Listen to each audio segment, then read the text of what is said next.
start. I got a bunch. There's so many good things in these chapters, but who wants to start? Giuseppe, you want to go? Amy. Yep. Sure. So, these chapters are great, obviously. And, a lot of this went back to some stuff that maybe Dave told me, or Mike White, who was like my first coach a long, long time ago. But, CEO mentality, having that about your database is really important. It's kind of, I've always seen it as like an annuity. So the more information you put in there, the more it'll spit out for you.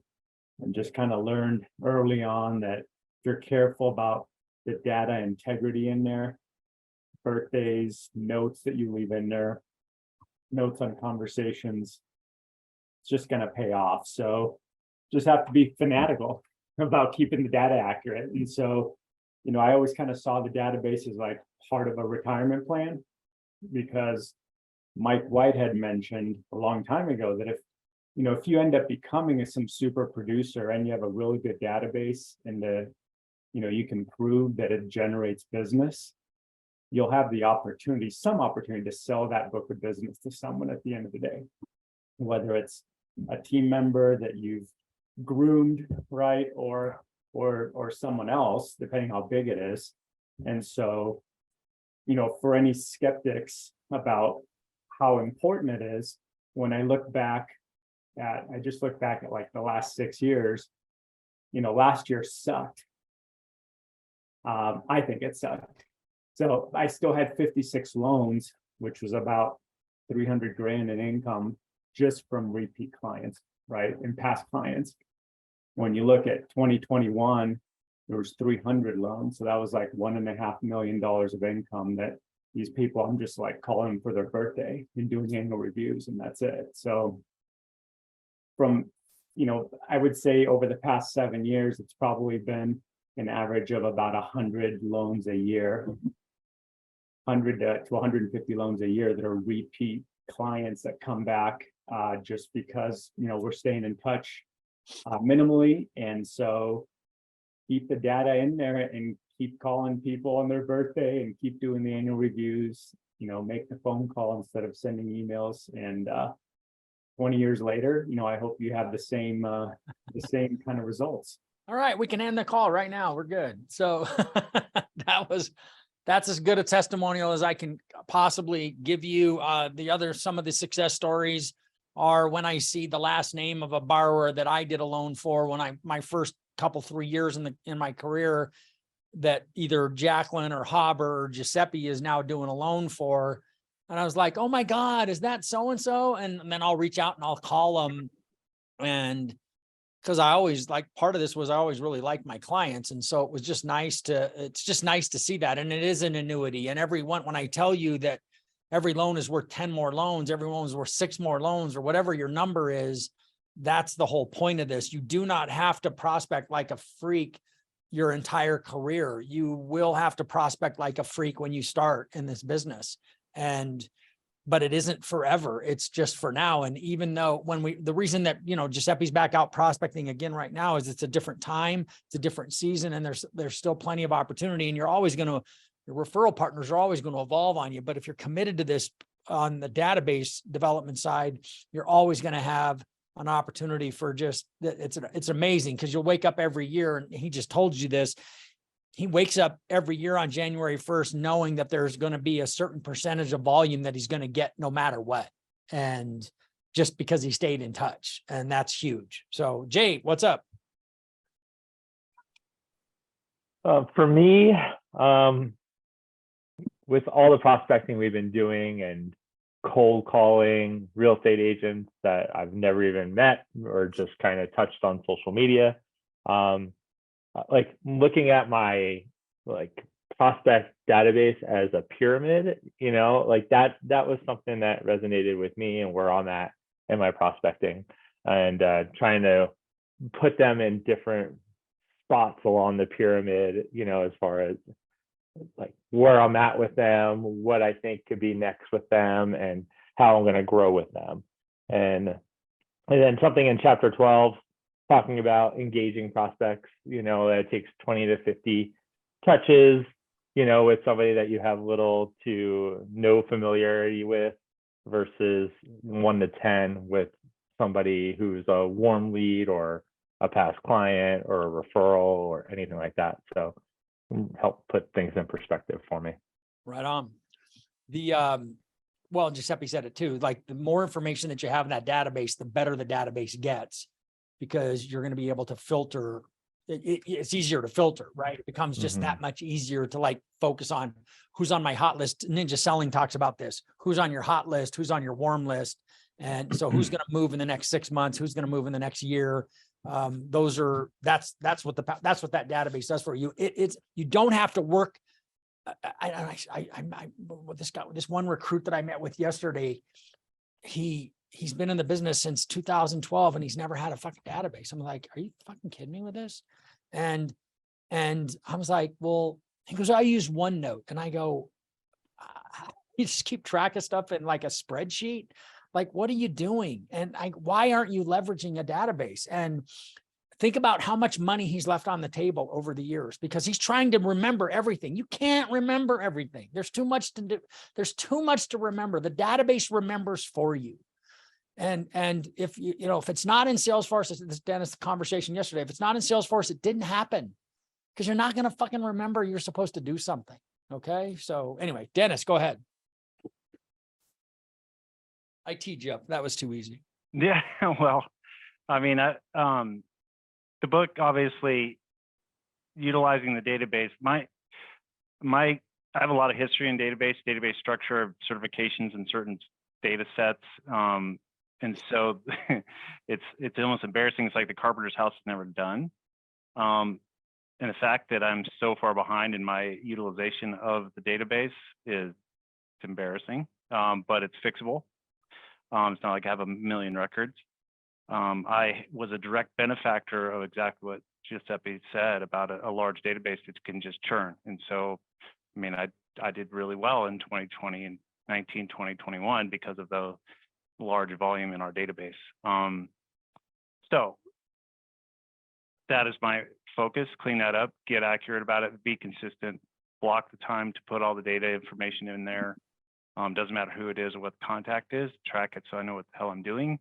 Yep. And, just like it is a little daunting when you read, like Jay said, you got to touch brand new people like 20 times before you can get engagement. That's a lot of touches. Fortunately, the automation will do a good portion of that for us. But yeah, utilizing the tools that I've been building for years. That's hilarious, but I will. Right on. Keegan, you raise your hand. Yeah, I feel like there's kind of like 3 common themes in this book. It's like 1, don't be a bitch, right? Like just pick up the phone. 2, become a master, right? A master at what you do. Then 3, I think like being diligent and efficient, right? It's almost like work smarter, not harder. Yeah. I mean, for me, that what really hit was certainly the CRM part. It's something that I am continually working on. I know Dean and David been, definitely on my ass about it, which is very valid. And it's just something that I realized, like, to get to the point and cross the threshold that I want to get to, you just have to become a master at it. And so that like really hit home, because I know there's like some days where I'm like, oh, I made, 30 calls, but some of them were just leads and you don't put that in Salesforce. And it's like, no, just do it. Right. Like just put it all in that CRM and it does the work for you. So that was my big takeaway. The way we designed it, this goes back to Giuseppe and I worked on ACT from like the very beginning of this, and it kept evolving. And I think we even bought the Tim Brahim ACT template at one time. But it's if you tell the database, if you design your CRM the right way and you build the right kind of follow-up in it, if you tell the CRM what you did, the CRM will tell you what to do when you come to work every day. But you got to tell it what you did. So that's part of your prospecting work and discipline, is updating the database every day, right? That's every day you've got to make that time. So I don't want you shouldn't be, and you've already heard this in the book, you don't sit there and find a lead in your database and make a call and then like you work off of a list and then you update the database. Those are two different hour blocks, right? So you just become a lot more efficient, but you don't discount the updating of the CRM part. You can't do that. I'm going to take Jessica next because I know she's driving and I don't know when she's going to get to her spot. So Jessica, go ahead. Yeah. Just the same as everyone else, just, yeah, more attention needs to be spent in the database, CRM. I don't think I'm doing all that I can do. And I think it becomes like a system or it becomes a checklist or it becomes something where it's automated in my own mind, like what I do every time I get a new realtor, what I do every time I get a new lead. So, and then I think there's a part in there where if you get a referral, you know, you get like a testimonial or somebody says something about you, that's just a way easier conversion. And that's what I want to work on too, is getting more testimonials out there about myself and about the work that I'm doing. And then when I go to realtors, like, I'm going to just say, well, this is what my current realtor partners are saying about me. Like, can't that help you too? Like, Yeah. so I don't know, something like that. We're gonna, I'm gonna spend some time just because, just seeing what everybody's doing in their database, I'm digging in a little bit closer, and we're gonna spend some time as a group. I'm gonna show, not with everybody, certainly everybody's welcome. Some of you are gonna be required to participate in making sure that we're going back through the CRM and using it the way that it's designed so that you can be as efficient as possible and get the most out of it and leverage it as much as it's leverageable. So, so we'll be doing some of that. Jack, go ahead. So I was just going to point out, I just got a text message from one of my clients that got my newsletter and sent me the name of his wife's favorite love song and the name of their favorite restaurant, because they're going to be entered into a drawing. So the call to action works. The part of the book that I really liked for these round of chapters is the law of familiarity. That's really what I do with my social media stuff and a lot of the marketing that I'm doing. I'm not really trying to necessarily generate a lead directly from social media. And I can't say that I have a direct correlation that somebody saw something I did online and immediately called me for a lead or for an application, but they know who I am. They've seen me repeatedly. I'm super consistent. My branding's on everything. The message is the same. I add my clients to every media platform that I have so they can keep seeing stuff, because then eventually they start sharing it on their own pages. And then I see some results there. And then I've spent the last like year and a half, and it still needs some work, but categorizing your database makes a huge difference too. Like all of your past clients should be categorized in an ABC fashion so that you know what kind of marketing that they're getting. And then same thing with your realtors so that you know who are, because David asked me yesterday, who are the agents that only refer you? And it's like, well, those are all my platinum agents. And then I have my gold, and they're the ones who refer me plus maybe one other person, and then silver is like me and two other people. And then the bronze are people I really want to work with. Targets are people I'm still trying to get to pay attention to me, kind of thing. So, and that's a constant thing. And it's a total pain in the ass to do, because you have to keep paying attention to it and it needs to be audited. You need to be going in there like once a quarter or bi-yearly and looking at it and making those adjustments, because that's what I did at the beginning of this year, is went back through, and there's a couple agents who don't refer me anymore. I just don't want to work with. So I moved them from, maybe they were platinum and now they're just silver. I still want them to get my marketing. I hope that I still get some deals from them, but I'm not going to waste my resources on them. They're not going to get invited to everything. So just creating that familiarity with who you are, what you represent, and what your purpose is, that'll help you get those meetings with those agents and stuff. So it's not such a cold intro. And if you can get your clients to share some of the stuff that you're doing on social media when they refer you business, then it's now they kind of know who you are. Right on. Yeah, what you're talking about is exactly what I want to do, is circle back with everybody, especially the newer folks that aren't getting, a consistent flow of leads yet from referral partners. There's a way to work the system to make sure that can happen for you. And that's what I want to make sure that we go back and do that. So we'll be doing that here in the next few days. So that I want to make sure that you understand, like, this system was designed to help you get business, but you got to work the system, right? So we'll do that. Dean, do you have anything you want to add? Yeah, just to tag on to what Jacqueline was talking about, the law of familiarity. That's the one that I'm really up against right now is, when I started calling on builders, none of them really knew who Zenith was. And I had to keep calling on them, had to keep showing up and finding new ways to reach out. And now that I'm getting to those 20 touches and the 25 touches, I'm getting people to now start, okay, let's talk. So it just takes time and it just takes discipline. I love the quote that prospecting creates lubrication or prospecting creates lubrication for, or creates the familiarity or something like that. So there was a big quote in there about it. So,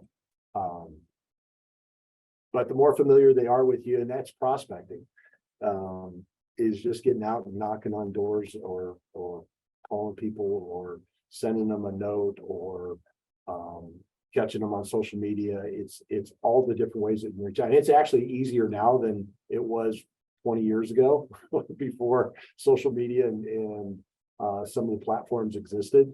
And so that's one of my favorite parts of the book too. One of the things that Jacqueline said I thought was really important, and everybody should hear this. All the things that we're doing or that anybody does on social media, I'm all for it, but don't fool yourself into thinking, yeah, that's all I have to do and then I'll get leads, because you're not going to get leads just doing that. It's not going to happen. You still have to pick up the phone. So Jacqueline really hit on that law of familiarity thing. You still have to pick up the phone and make introductions and get in front of people. I think I think there's a lot of people in the industry right now that are, they're doing that. I want to, if I do enough of this social media and I put enough stuff out there, I'm going to get business. It's like, no, that's not why you're doing it. You're doing it because when you pick up the phone, people are like, oh yeah, dude, I know who you are. That's all. That's why you're doing it. It's why you use LinkedIn. It's why you use Facebook. It's why, and if you're, so I would totally encourage anybody who wants to do that stuff to do it, but don't think that it's going to take the place of you picking up the phone and making a phone call, because it's not. It won't ever do that. It might every now and then. You're going to get somebody to just call you. That's a huge win, but that isn't going to be. That's going to be the exception and not the rule. It's like the brand new real estate agent that goes and sits at an open house for another agent and sells the house to the first person that walks in the door. It's like the worst thing that could happen to them, because now they think, oh yeah, it's all I have to do is go stand in an open house and I sell a house. This is great. Because the next open house, it doesn't work. And they think, oh, well, this doesn't work. It's like, no, that's not, it's just averages. It's just numbers. So that's it. And it just remember this, right? Just remember this truth. If you're not getting enough leads, it's because you don't have enough people sending you leads. That's it. And it's simple. And so now that you know that, just like, oh, okay, I just have to meet more people so that more people will send me the leads that I need. And that's what we're working on. So you guys are all working really hard. I really appreciate it. Where are we at? 100 and what's the number? 100 and I think it was 108. I'm sorry. I'm updating the record of the recruit that I met yesterday. 108 credit pulls, I think, for the month. We're just like, by the way, if you look at that branch manager sales dashboard that we referred to, I added a couple of boxes and got rid of a couple so that you can see a historical closing unit number for yourself and a historical closing volume number for yourself if you pick yourself. So just some other stuff on there that we just didn't need, but we're at 34 applications, 108 credit pulls. We had 131 all of last month. We still have all of next week and the first 2 days of the following week. Keep your foot on the gas and this is going to turn off. You saw the market opened up kind of cruddy and then it's kind of recovering. So that's a good sign. This isn't going to last. This is just what it is. I mean, we're doing great. And then that cruddy jobs report, if you watched Barry's message this morning, sucks, pisses me off. We had such great momentum the first part of this month, but we'll be fine. And we just got to keep going. That's the answer is we got to keep going. You got to have more staying power than everybody else. And that's what's happening. And you're seeing all these people that are leaving the business and getting out altogether. And that's good for the people that are committed, which we are. So I'm going to let everybody go. Thanks a lot for joining today. I appreciate it. Let's have an awesome Friday and have an awesome weekend, everybody.